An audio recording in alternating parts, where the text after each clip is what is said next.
shot them students down Liberty. This is a video.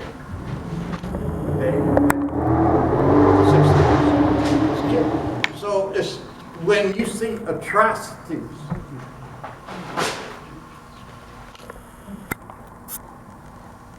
it's nothing new. It's a reoccurrence. Occupy, they shut Occupy down, you know. And what's happening, they are targeting young people because you are the future,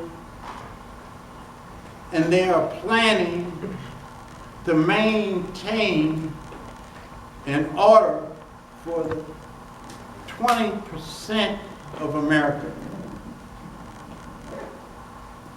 is the consumer base. So probably in another 10 years it'll be the top 10%. So they create that racial divide, and they know that you're, you know, emerging, so they come with the repression. Kill, overkill. But no one talks about that America has not won a war since World War II. Not a major war. All right.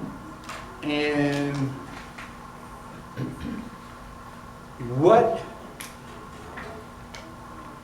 why they eliminated the draft. Now that was integrated war. your Vietnam War. And they just beginning to talk about it. But when the Vietnamese sat down with them in France, they said, we'll let you have an honorable surrender because you have a war within a war. And it was rank and file against those racist officers. And it started on April 4th when they raised the flag of Dixie in Saigon. I said, wait a minute. And so the brothers come. And then the young progressives in the army said, no, we ain't going for that. And it became a war. And so, you know, the war continues. So, what did they do? We have been devastated by chemical war. Heroin, cocaine, crack cocaine, a new form. And so now it's even devastating the white community that has been hit, hasn't survived the housing crisis. So I know I've said a lot, I'm way out on everything. But the important thing for us to understand is that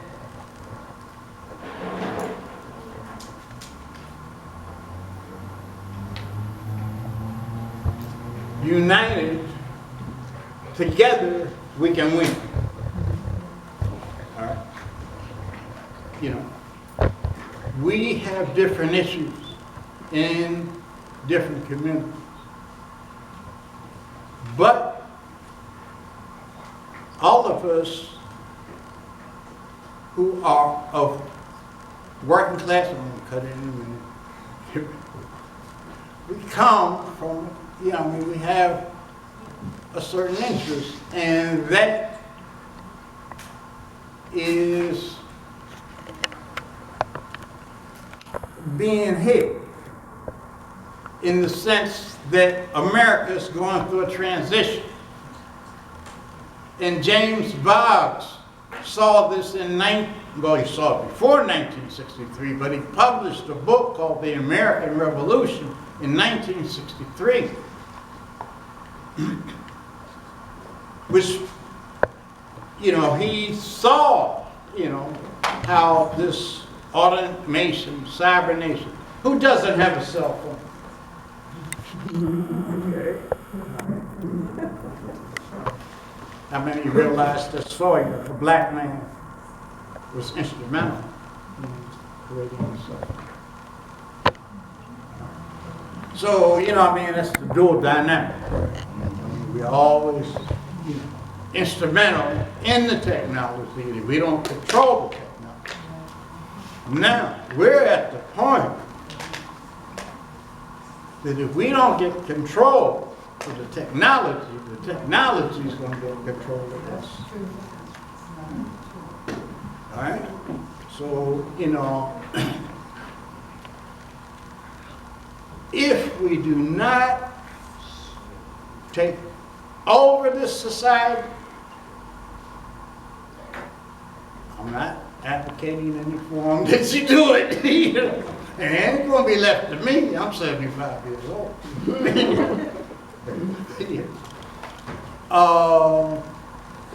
In the future, very near future,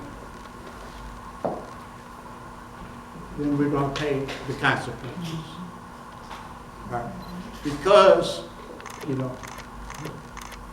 you've already had an election stolen from you. And you've been militarized for at least 15 years. And Black Lives Matter. If you have children 15 years from now, they may be facing RoboCop. So this is what we're facing along with climate change. All right? So we need to come together, unite, keep your programs together, and communicate, coordinate, because together we will win.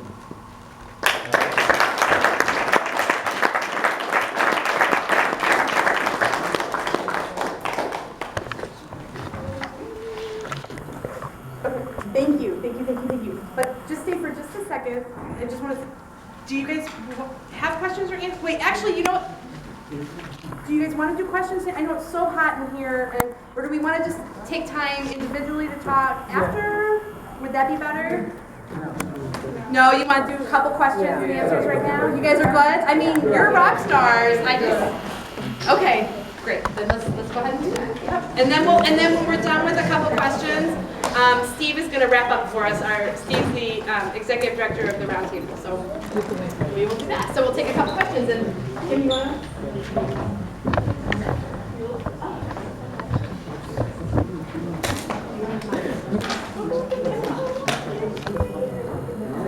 Kim's going to moderate questions. Thank you. Okay. We're going to have a printing of the book on RAM. It should be done by August 29th, and the publisher has a sign-in sheet for any people who would be interested. You can sign in, and we will send you notice of when it's going to be published and how much. It's about the revolutionary action movement that a guy named Fox started, and Robert F. Williams and Mabel Williams, and who else? But Fox along with General Baker. Who else can I blame? But and it was a national organization. But it was on the ground. And it worked quietly in the neighborhood. So we'll take a couple of questions now. 1, 2. You mentioned about, when you said we started the Black Panther Party. Could you tell us more about that?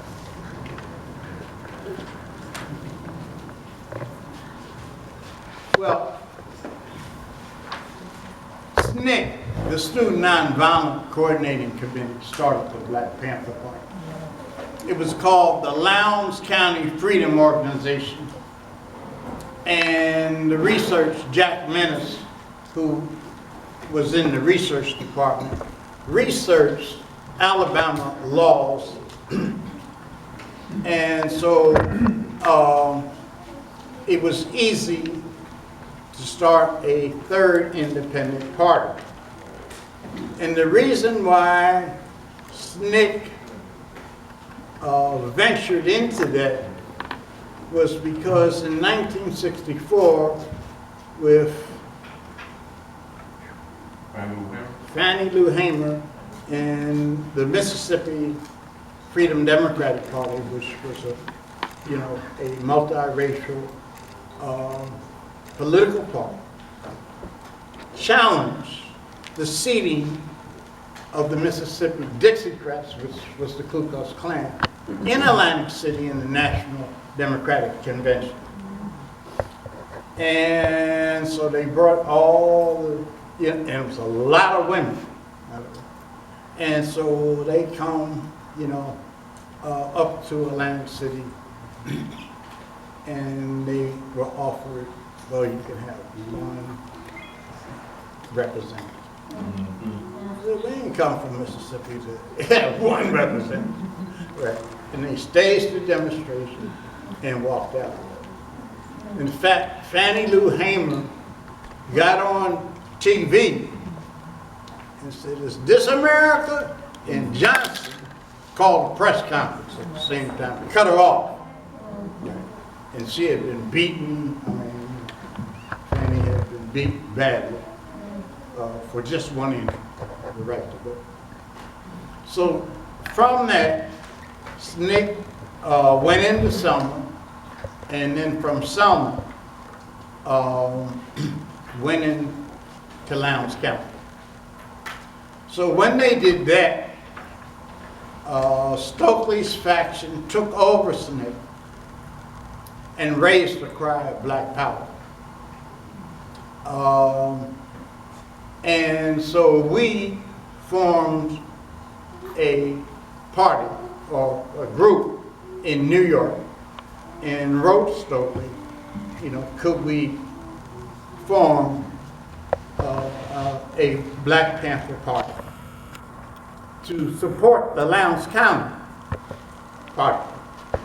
And then and he sent word, Al Patola came, and we formed it.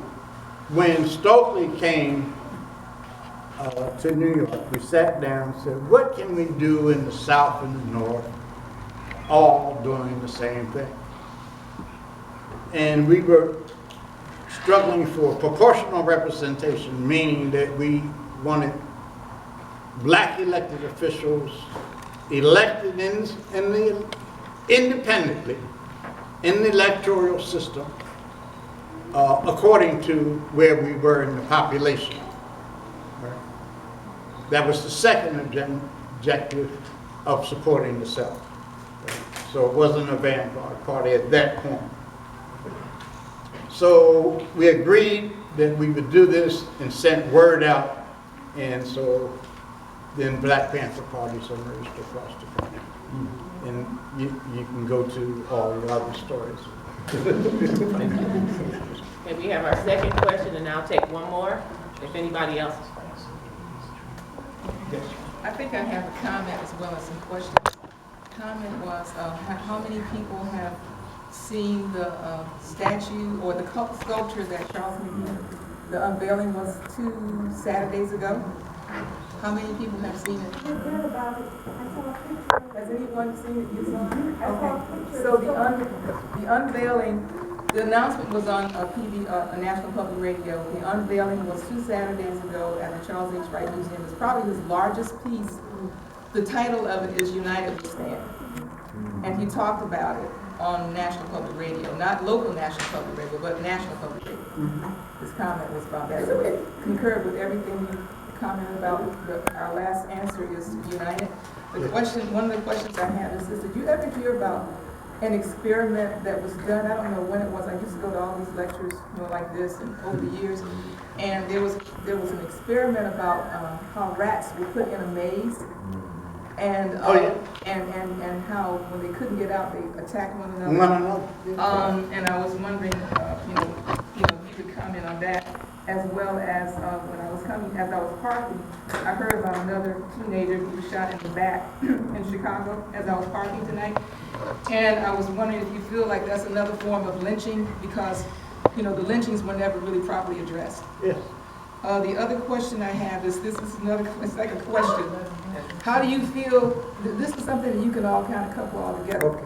The lack of our ancient history, Yes. coupled with our contemporary history being going back to our enslavement in this country, Yes. and the Statue of Liberty that was. Because they close the news, I think on NBC every night, and show you this picture of the Statue of Liberty. That was actually a black woman that was sent back to France how many times? Yeah. 3 times. So anyway, that's I don't know if I can answer. they all concur with what you said earlier. One of my major teachers, Queen Mother Moore, she said, we are facing what is called oppression psychosis. Okay? And so Elijah Muhammad used to put a method. He said the pen was put in the brain of the black child. Killed it. Instantly. That a pen was put in the black child's brain to kill all the black seed. Queen Mother said, that we don't realize it, but that those of us who, weren't born at home, we're coming in this world in a shout because they hit you, bam! And what do you see? But a wife.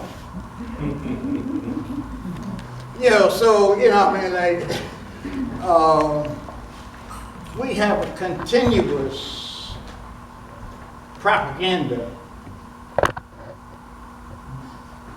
barrage that we're constantly faced with now 24/7. And so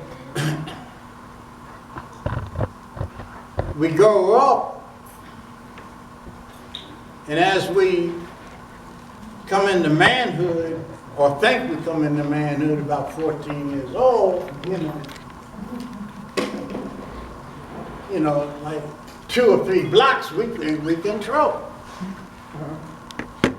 And to do 2 or 3 blocks across, we rumbling with it, But that was, right. So we're not taught who our real enemy is. And with this propaganda barrage, and now you have, and it used to be for the ladies, but now you have as the ladies, and the ladies are competing with it too, it's a money thing. And this is why we can't organize the gangs the way we used to. Because they got more money than the adults. At first, they was running for the drug pushers. Hey, run this for me. And the underage, they bring back money. So then mama don't have control anymore. So we have been devastated by this war. The family structure. And so when it's black on black crime, where do they shoot? If I don't like you, bang, right in the head. Why in the head? So that's symbolic. You know, so it's so this is part of us oppression psychosis. And this is why, you know, the teaching from so high of our history of ancient civilizations that we have had and still have.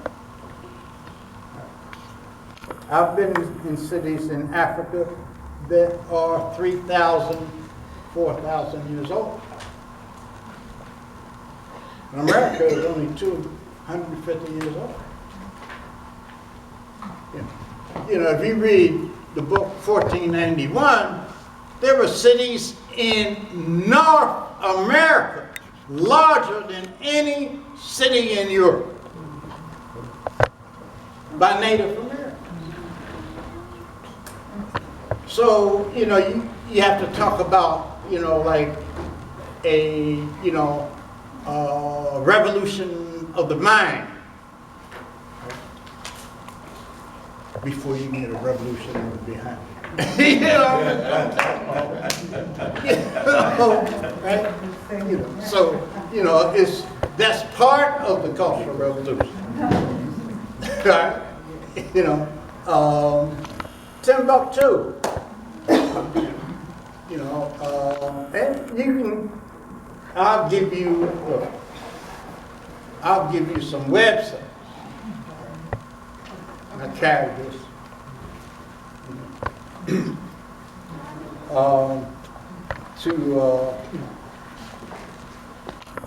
Just Google up. These are some here. You can just pass this on. That talk about history. It's right on the line. Right on the line. I'm sorry. I'm old. I No, talk. we appreciate it. Thank you. So, fortunately, thank you so much. You know, our time is up.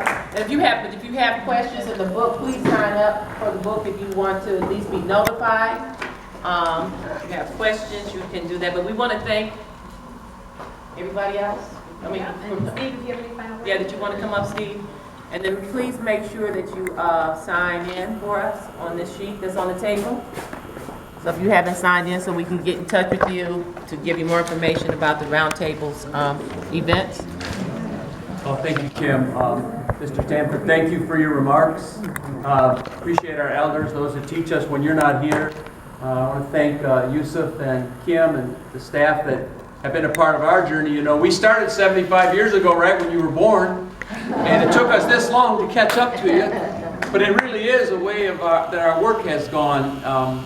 Started with dealing with hatred toward Catholic immigrants and the Jews, and said we were fighting racism, but it was only until recently that the Michigan Roundtable has started to realize that the healing that's needed in this region, where we're basically the victims of what I would call like radiation. We all have the disease of racism, and for that healing we need each other. For us white folk, it is a humble listening and earning that right and the invitation to be a part of the solution. I don't know if that makes sense, but it's the healing stories work that we've been doing, and it has led us to this point.